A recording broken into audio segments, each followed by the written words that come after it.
Craig Lounsbrough. How big is the hole within you? How big? What I mean is the hole within you that was left by a death, or possibly a divorce, which is often the worst kind of death.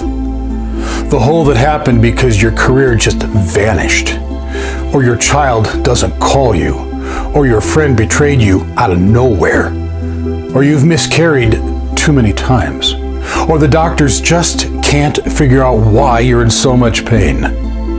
How big is the hole within you? How big? And then you might ask yourself, how many of them do I have?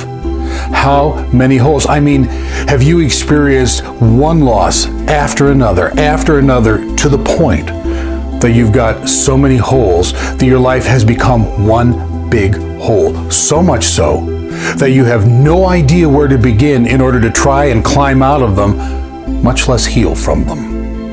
In fact, have the holes in your life actually come to define your life to the point that your existence, your life, your day in, day out routine is defined by and held hostage to and dictated by all of the holes? How many holes do you have? And all those holes, what have they done to you? Believe me, I've had my holes, deep holes, really deep holes, plenty of them. The kind of holes that are so deep and so dark that you can't even see the top of them anymore. And I've lived the hopelessness of those kinds of holes. You know, where you end up surrendering to the hole because there's just no way out of it. There's no rope to climb. There's no ladder that's tall enough. No words or advice or consolation that does anything at all. Nothing.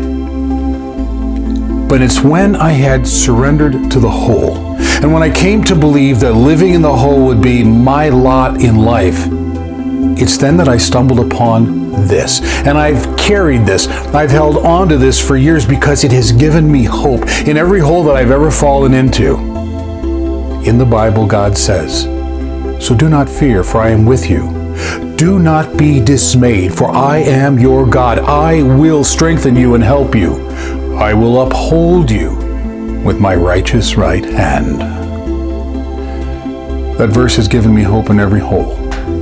And it is the hope of this promise that has gotten me out of every hole, every time.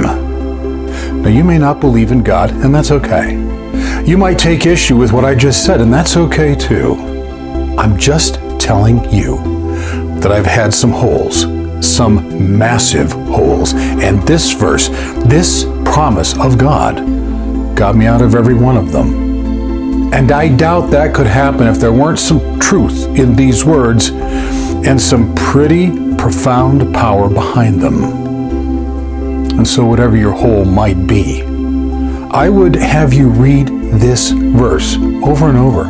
Claim it. Pray God that make it real in your life. Hold on to it and believe it. Act on it. Because if you do, much like me, as impossible as it sounds, you'll soon find yourself looking down into the hole from the top down rather than the bottom up.